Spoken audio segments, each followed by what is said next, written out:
And what it's called the Sabarmati Ashram really is the Sabarmati Ashram Preservation and Memorial Trust, which is created after Gandhi's death. It's in 1950. And Sardar Patel and Dada Saheb Mavlankar are among the first trustees. And the real idea really was to create an archive. It was among the 5 stated objectives of the Ashram Trust. The first is to look after the buildings, principally the buildings in which Gandhiji lived, and the prayer ground. And then it's an academic institution which is considered that it has to create and preserve an archive. It should do a library of books around Gandhi, but also around the national movement, which is really modern Indian history. Creates fellowship structures and provide facilities for scholars to come and work at the ashram. And then if any other objective, so long as it is within the ambit of Gandhian constructive work. So the Sabarmati Ashram was really conceived as an academic institution, as a place which is more than a memorial, more than a museum, and that's really the mandate that the ashram has been seeking to fulfill in various ways.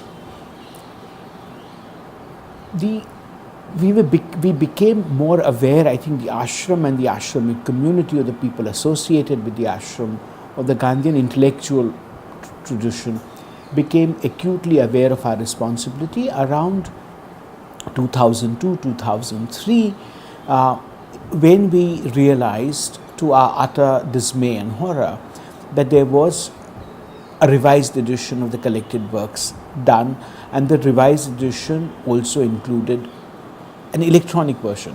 Both these ideas are very good, but the idea of a revised edition just made no sense, because all that you needed to do was to reprint. And these revisions led to omissions, they led to almost pulverizing the collected works. And some persons associated with the ashram and the Vidyapith and the broader Gandhian intellectual world did not carry out an agitation, but we actually met various people, including the President of India, the Prime Minister, the Minister of INB, appealed that this could not really be done. Of course, it was repealed and the original had to be reinstated. But it's then that we became very conscious of that, what our responsibility was towards what we thought that was a done deal, which was the collected works had been done and were in the public domain. It's around the same time that the copyright on Gandhi's works was to expire. And I think the community together took a decision that we did not want to appeal to the government to extend the copyrights, that they had to be available in the public domain. And Navjeevan, which was the copyright holder, also very, very clearly and wisely, I think, took that decision. At the same time, some of us met with Gopal Krishna Gandhi leading the conversation, and we came up with this notion of not copyright but copy duty, as to what is our duty as people who either work with institutions directly or were beneficiaries because we used the library and the archive. We worked on the Gandhian tradition, and we came up with this idea of a copy duty, from which and therefore we said all the material that is in the possession of these institutions, both archival as also things like the collected works, but also other things, should be made available through an electronic medium, which becomes a kind of an authentic repository. And that had become the need because there were these various versions of collected works floating around. There was also a notion that Gandhian memorabilia, including photographs, had become an object of trade. Now, you can't prevent everything, but what one could do is if one were to make these things available in an open source archive to the scholarly community, to even publishers, we felt that that the trade could be arrested, and more authentic information, including captions, could be provided by these organizations. And a recommendation was made to the government of India to create something called the Gandhi Heritage Portal. And along with that, there was something to be called the Gandhi Heritage Sites Mission, which had to do with more physicality and materiality of Gandhi's heritage. But the intangible part, the thought, the ideas, had to be captured by this thing called the Gandhi Heritage Portal.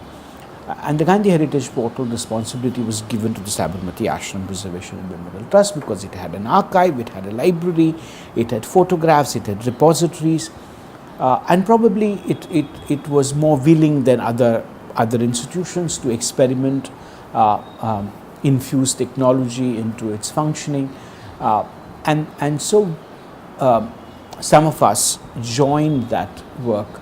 I became its chief editor of that portal, and I functioned as one for close to 6 years. And it was a great learning process for the ashram and for all of us, because we had to take decisions about technology and who would help us take technological decisions. So we went to two people we knew who would both had a very deep understanding of technology and would probably available to consult with us. One was Narayana Murthy and the other was Sam Pitroda. So both Dr. Narayana Murthy and Dr. Pitroda advised us on the technology. They put their people on choosing the right appropriate technological platforms, helped us choose the formats in which to do these digitization. So that was one part, that we also had to create protocols. We had to create digitization protocols which made sense to us, which were compatible with the kind of digitization work which was happening elsewhere. We had to create image capturing devices which just went beyond the usual scanners, so that we could document sharply books, photographs. So there was a lot of learning, and our initial aim was really to put the collected works in 3 languages, because it is Gujarati, Hindi, English, and some of the other related material. But as we began to conceptualize it, we realized that collected works by itself made little sense intellectually. It's seen as complete, but it's not. And we wanted to add other things that would make reading of collected works more intelligible, more meaningful, which meant that we wanted to provide readers with all the various journals that Gandhi edited, from Indian Opinion to Young India, Navjeevan, and the Harijan volumes. So that was that. But that tradition had continued after Gandhi's death. So there were other journals from the Sarvodaya movement, the Buddhan movement, the small little magazines that the Gandhians were very fond of creating and are still fond of floating. They don't know when to stop it, but they're very good at hoping to start these little magazines. So there was that archive that we thought we could actually capture. There was the other archive, which was that collected works itself relied upon other sources, printed books, which we called it the fundamental works, all the works which are cited in the collected works. So the idea really was to move in the kind of oceanic circles way and open up the collected works and see which are the other books that it cites, which are the other authorities that it recognizes as legitimate. So our ambition grew. And then we said there are also commentaries on Gandhi's work which are free of copyright, or authors are willing to forego their copyrights and allow us to place it in the public domain. So this is the commentarial work which we call the other books. Idea really was that in the other books this would actually allow us to create little small archives, niche archives within a larger thing. For example, Vinoba's works. So now Vinoba's works runs into 24 volumes published. It's large, but it's not so large as to demand an entire portal to itself. Or somebody like Charlie Andrews. Now you can't tell the story of Gandhi or of Tagore or of modern India without Charlie. And who's to do an archive on Charlie? So the Gandhi Heritage Portal became a way by which Charlie's story was told. or Mahadev Desai's works became available, Kishore Lal Mashruwala's works became available, Kaka Saheb Kalelkar's works became available. So we actually began to create various ways in which the entire intellectual tradition, constructive work tradition, reflective tradition could actually be captured around. So the architecture really became the thing of the collected works around which you began to create this. We also began to experiment in terms of saying, how do you manipulate large data, right? Can you link up collected works with English works with Gujarati with Hindi, so you could actually seamlessly read it in 3 languages or 2 languages in which Gandhi wrote. So there was, so it's very exciting process through which the ashram and the ashram team went through. When we began, we had a notion that we would be happy with about 300,000 pages of material. When I handed charge a few months ago, we had done 12 lakh pages, and I think we were still hungry for more. We were exploring new libraries, new collections that we could do. This also became an opportunity for the ashram to build its organization in different ways, because it brought in new skills, it brought in new, hitherto unexplored organizational structures. So the ashram never had a technology application group. It has now a technology applications group, which really is looking at how do you infuse technology into Gandhi's institutions in such a way that it's embedded in a non-obtrusive way, it's appropriate to the place, to the function that needs to do. So the ashram as an organization saw this technology process revitalizing itself. So for example, when I joined the ashram, our team was limited to about 6 or 8 people. When I left, we were 54 colleagues. So I think it's important to understand as to how a conservation project could actually lead to, it could have unintended but very positive. I think when we started, we were not clear whether what it would do to the organization, but that's what it ended up doing. It also allowed us to be very clear to the ashram that we needed a research center, we needed a content team, we needed to redo our library in a modern way. And not just our library, but then having learned something, could we take it to other institutions like us who were created to protect and preserve a certain kind of legacy.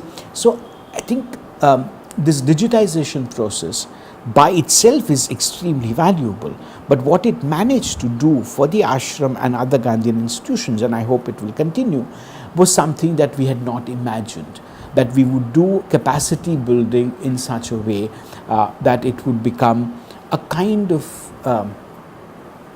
thing by which we would reimagine our responsibilities, both for ourselves internally and outside. It also provided us an opportunity to consolidate the archives, because Gandhi's papers are spread over three continents.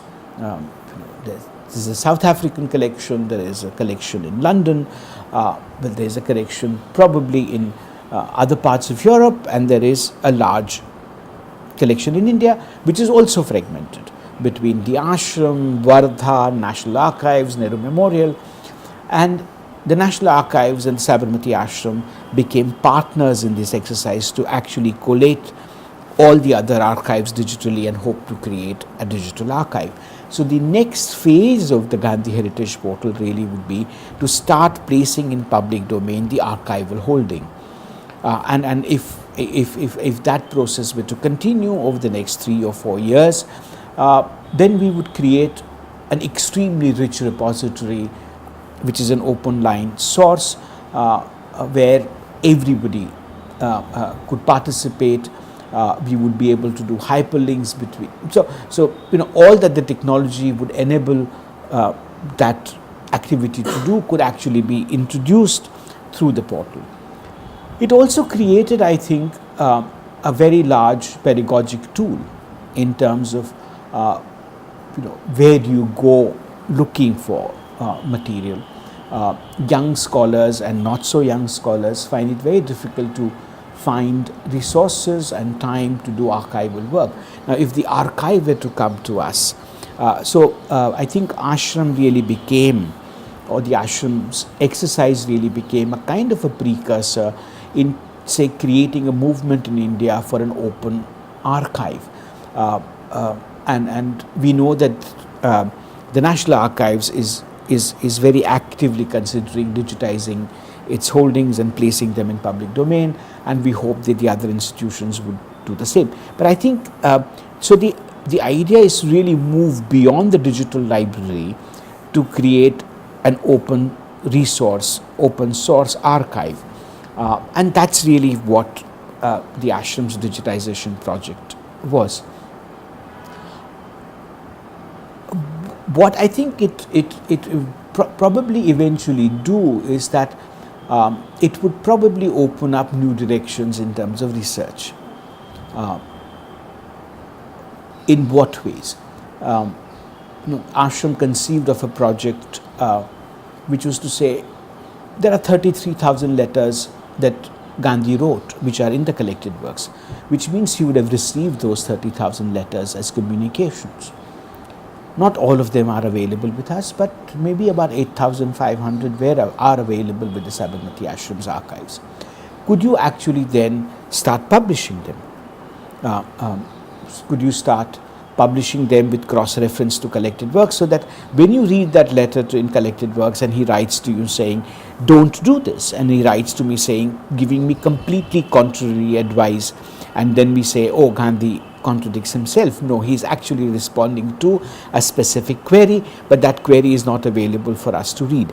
So that kind of which is a project called Letters to Gandhi, right? And we hope, we had conceptualized it as a 20-volume project. I will not be able to do that, but there will be somebody who done. We've done the first volume. 2 other volumes would come out soon. But that's a kind of a direction that became available. The other kinds of directions which became available in terms of research is to say what remains unpublished, what remains untranslated, and what is it that we consider as fundamental to understanding Gandhi's life, Gandhi's word, and Gandhi's activities. And there is a very large amount that remains to be done, including completing the collected works in Gujarati itself. And it's a matter of deep, and it should be a matter of deep shame. I don't think it is, but it should be a matter of deep shame that it's not done in Gujarati. I think, therefore, institutions around whose task it is, whose responsibility it is to ensure that these things become available, not today, but they have to be available to everyone in equal measure. I think the institutions are becoming aware as to where the gaps in our knowledge are. It's only when you do this kind of large project where you collect things together that you also become very, very small but very significant holes in that exercise. And I think Ashram and other institutions, and I can't speak about the others, nor can I speak about the Ashram anymore, but I think they've become aware that these are the gaps in our task. These are the things that we need to collate, these are the things that we need to edit. So a lot of that hopefully would go on over the next 5 to 7 years, bringing to light hitherto unpublished material, bringing to light archives which have not been really looked at, making available to readers in languages other than Gujarati primary works which remain untranslated, or primary commentaries or documents which remain unavailable even in Gujarati. For example, everybody would say that Mahadev Desai is the greatest chronicler of Gandhi's life, but even his diaries of the last 4 years of his life remain unpublished in Gujarati. Now, it's only when you do this project of this kind that you become aware of these things. It's another story that they remain unavailable in English and not available in Hindi or Hindustani. So I think what it would really do is to open up Gandhian scholarship and teaching about the freedom struggle or the freedom movement in various ways. And if it does that, I think that initial impulse of doing what we called copy duty would have been fulfilled in large measure.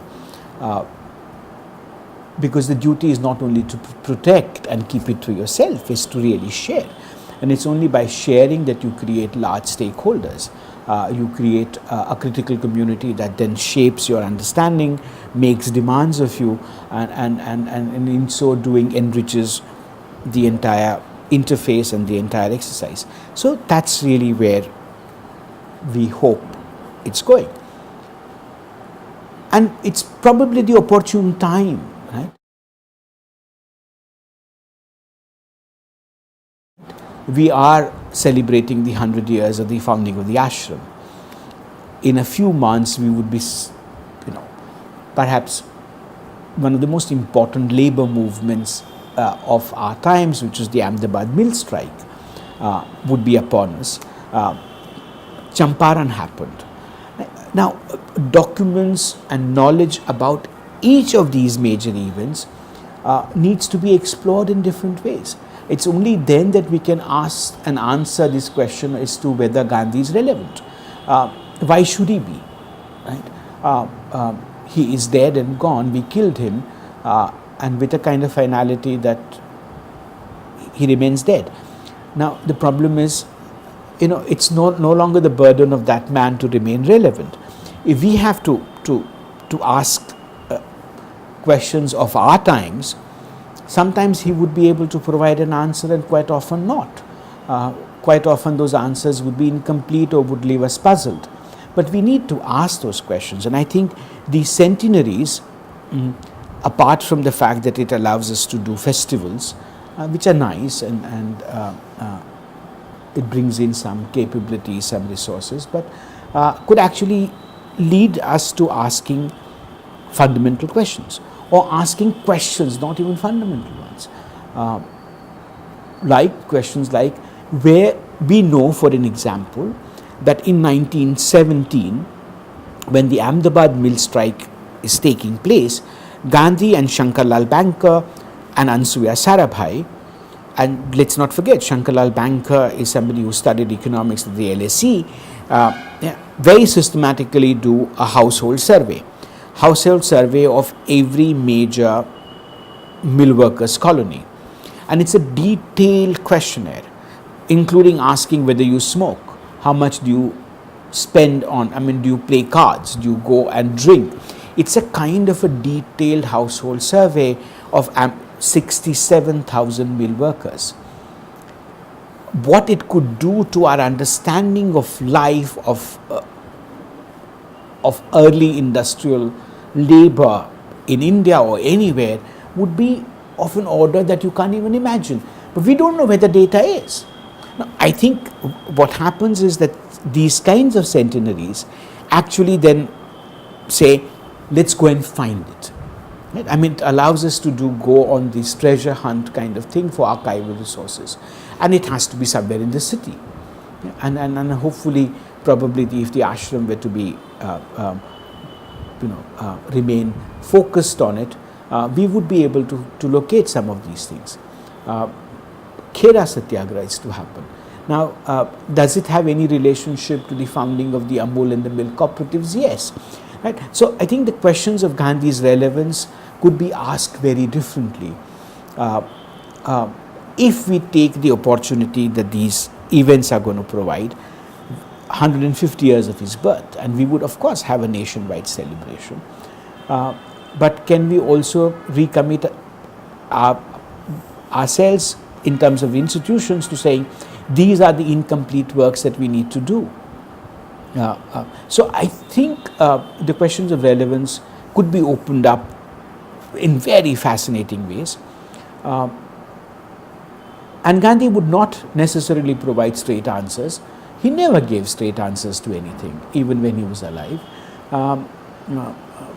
He liked to speak in riddles. He liked to to say things in very obtuse ways, or sometimes he came across so transparently that you were baffled. Right? All of that would continue when we continue to engage with his life and with his works, with an awareness that he is not of our times. Not in everything he would meet up to our understanding, our expectations, because we have grown in terms of our sensibilities. We have grown to include other kinds of sensibilities which were not available to him or not available to people of his times. So yes, questions of relevance could actually open up, and it could help us ask similar questions of other people. Why should we be so concerned that Gandhi remained relevant? We should be more concerned that the Constitution remains relevant or equally relevant, right? Because that's a document that we still uphold, and we may not uphold everything that Gandhi wrote, but everything in the Constitution must remain valid for all times to come till we change it, right? And even if we were to change it, we can't change everything in it. So I think these questions of relevance could actually, the next 3 or 4 years, with new research coming up, new texts being found or translated or commented upon, new annotations done, institutions taking on different responsibilities for themselves, centenaries providing a reason to focus sharply on an event or a set of events, people who otherwise fall out of the narrative because they play a very important part, but they play an important part in an event which is seen as local. Right? Now, all of those things could actually open up Gandhi in far more interesting ways than what Gandhian institutions probably imagine. And it could also open up Gandhi's institutions in interesting ways if they were very ready to do so. I am not so certain if they are, and if all of them are in equal way. But yes, I mean, it's a possibility, and that possibility could be realized over the next 3 years or 4 years. So we are, I think, for Gandhi scholars, these are exciting times. I grew up believing that Sharad Babu was a Gujarati writer. And I still like to believe that he was a Gujarati writer, because here is my grandmother who has the entire Sharad Babu in Gujarati, and that's what you grew up reading. In many ways, a lot of us who were trained in Gujarati as their primary medium of learning in school and in college, our universe really was formed through translation, because that's what you read. I mean, how much Gujarati, you read but the writings, the thoughts, the sentiments, the ideas that came to you, they came to you through translation. So I think I owe to the world's translators large part of my intellectual life, large part of my emotional life. My affective life is really composed and constituted by translators. And as you keep reading, you discover more and more things which are really gifts of translators. So when I acquired capabilities in more than one languages, I felt that it was my responsibility, a moral responsibility, really to contribute something back. The only way you could actually keep this gift going is by that you contribute your gift to that, not as necessarily as an act of giving, but as also a recognition that unless you'd received so much from other translators, who your intellectual life and your emotional life would have been far poorer, more stunted, probably closed, not really open to the world in the way it really becomes. And so I began to translate. But then as you begin to translate, you also realize that translation is a mode of reading. Translation is a mode of understanding, of comprehension, is also a mode of thinking. And so my relationship to translation has has evolved over the years. Sometimes you translate because you wish to retrieve a text from there is a cultural amnesia about text, and you need to do something about it. Sometimes you think you wish to enter into a political debate, and you could do so not through only your voice, but the voice of somebody who is much wiser than you are, and somebody who is probably seen as less of a cultural threat than analysis. So recently, the last work that I translated was actually Tagore's nationalism essays into Gujarati.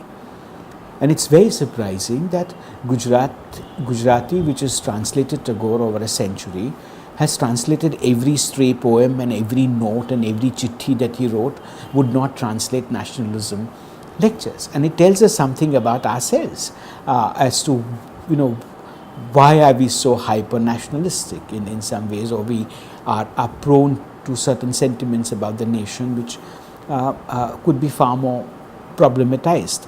And I thought that the best way to enter that debate was not through what I had to say, but largely through Tagore. So translations actually allow you to be very creatively engaged with our times by a text which is really forgotten in Gujarat.